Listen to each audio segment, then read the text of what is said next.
Hi, my name is Jim and I was retired. I had a boss that often admonished us, don't assume you'll make an ass out of you and me. His point was to do your own due diligence. Sound familiar?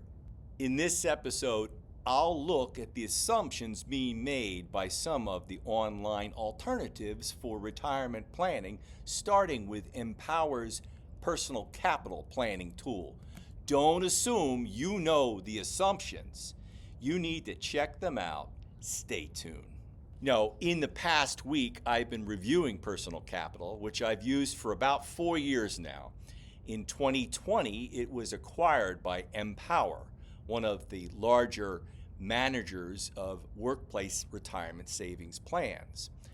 They're still running personal capital as an individual dashboard, and it has had some wonderful free online tools which they hope you will use so you sign up for their paid money management, which starts at about 0.89% fees for asset under management. That's a hard no for me. I just use the free online tools in my DIY retirement. Bonus question here, where do you think I am in New Jersey? I did go out to a sunny spot. Try to guess where I am. Put it in the notes below. Now, you can learn more about Empower's services and cost on their website. I'll put the link below. But as you can see here, those AUM fees at 0.89% for the first few million in assets is just too rich for my blood. I use the free dashboard tools and just say no to the AUM fees. Here's a look at the main dashboard. This is my account, which includes a mix of linked and manual accounts for the two of us.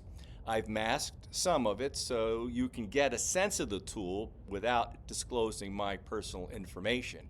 Now, once you've gone in and you can link your bank accounts, your taxable brokerage accounts, your retirement savings plans, your Roth accounts, and it'll come together in this dashboard that will show you your net worth. If you put in your checking accounts, it'll also track a budget, and it'll give a sense of how you're going. Under planning, you can create a retirement plan, which I'm using as a second opinion for my DIY spreadsheet. It includes income and spending goals in your retirement, and based on the information it has, it will give you a success rate. This is my base plan.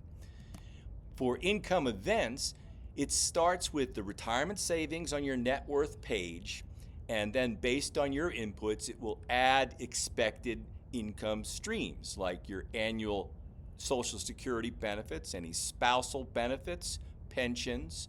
And when you add pensions, you can add them with COLAs or without COLAs. There's even a spot to add a lump sum pension that would be deposited into one of your other accounts. Now, in my case, COLA only applies to one pension. The other pension has no COLA. But it doesn't allow for survivor benefits. In my case, my spouse will get a 50% benefit when I die. You need to do that manually on this tool, so that's one drawback, and I'll show you that in a minute. Now, for spending goals, it can suggest a spending amount based on your recent data, or you can put in a planned retirement spending. And while it includes this feature here to reduce spending by X% a year, thinking that as you get older you spend less, it doesn't allow you to model the classic SMILE, which is higher spending in the go-go years, less spending in the slow-go years, and higher medical spending in the no-go years. To do that, you'd have to make some manual adjustments in your spending goals to add them at certain years. Now, the retirement plan does allow you to compare scenarios, and that's the most useful part of this. You can create your base and then create some scenarios. And here's an example that just takes my main plan and applies a Great Recession for the next few years. And while it does move the line with that shaded area there, It's difficult to see how it's doing that. What assumptions are being made for a recession? It's hard to tell. And again, that's one of the drawbacks. You can add a recession, but what exactly is it doing to the projected growth rates? It's hard to tell. Another scenario might be, what happens if I die at 69? Now, I've had to manually do that. I've gone in and adjusted the Social Security income streams to continue mine through the lifetime. A survivor benefit will go to my survivor and then drop out the spousal benefit. And on the pensions, I've had to drop them down manually by 50%. So it doesn't show on this list, but I've added it a insurance death benefit that arrives as a lump sum, and you can do that as well. I've also tried to adjust the spending to reflect a slightly larger spending for the 3 years I have left in life, and then slightly lower spending for Marie on her own. But the scenario shows even in that tough time, she's still in good shape. Now, down at the bottom of the scenarios, you can apply some basic assumptions like an effective tax rate, an inflation rate, and a life expectancy. But that life expectancy is a little misleading. If I had dropped that life expectancy to 69, that would end the retirement plan there. So you need to recognize you're planning for two, and you go to manually adjust the lifetime income streams to a set number of years to get around this quirk. With modest change in spendings, she should be able to improve the number even more. But how does it calculate the blue projected portfolio value? Let's click on that subtitle there and look at an explanation. This note shows that the projected portfolio values are based on the underlying assumptions in each scenario, but it starts with your portfolio asset allocation and then projects a 6.3% annual return with a 10% standard deviation. They note that the current historical return is reduced by 1% to favor a more conservative projection. But where does that return come from? Well, it comes from this page on the investment dashboard where you can look at your risk and return on an efficient frontier. And you'll see that the historical return from my current allocation is 7.3%. So they're projecting something 1% less than that to make it a little bit more conservative.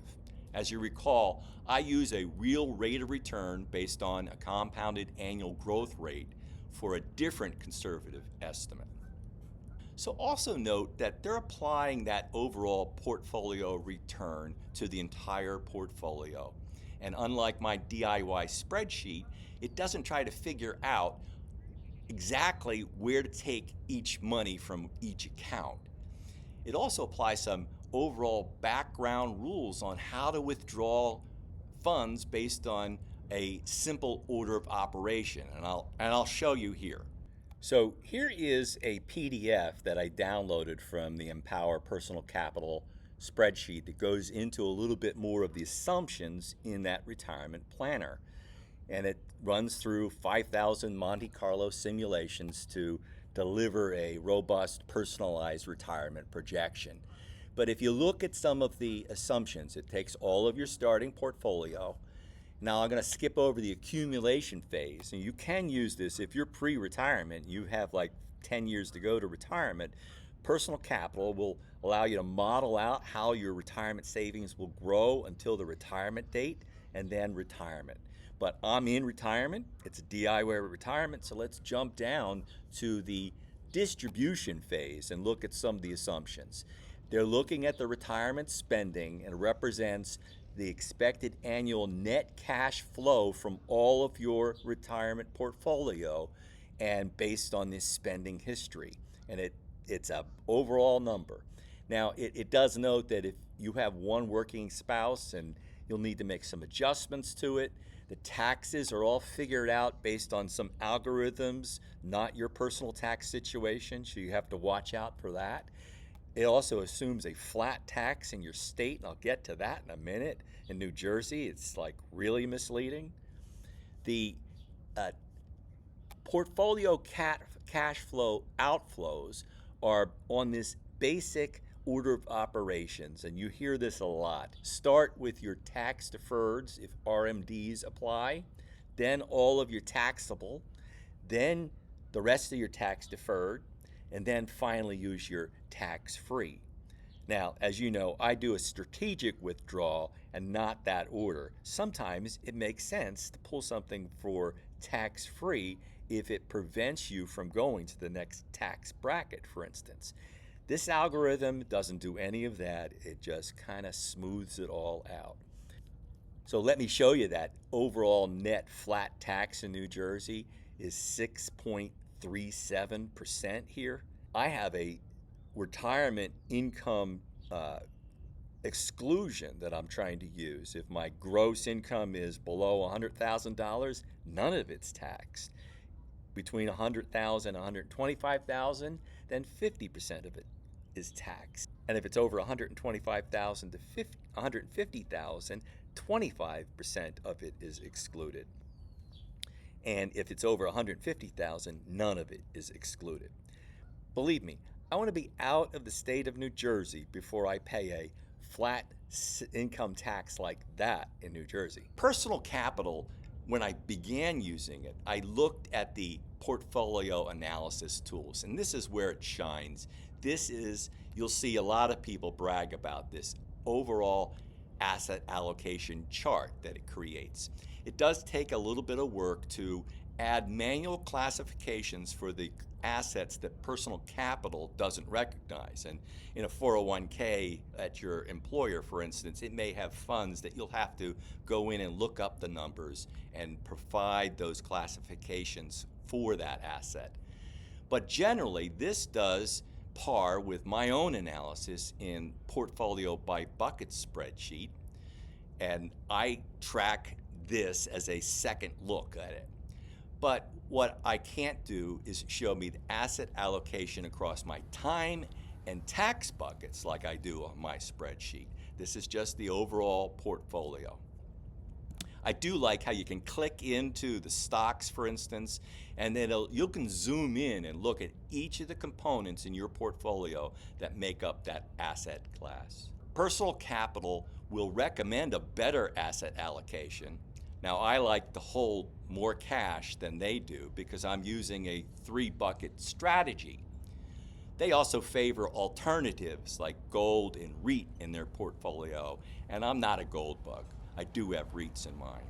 Please like and subscribe to this channel if you like entertaining ideas from a DIY retiree. I will conclude with my standard warning. I am not a professional planner. I have no initials after my name. So take these as entertaining ideas from one educated consumer to another. Always do your own due diligence and seek out a professional if you need one.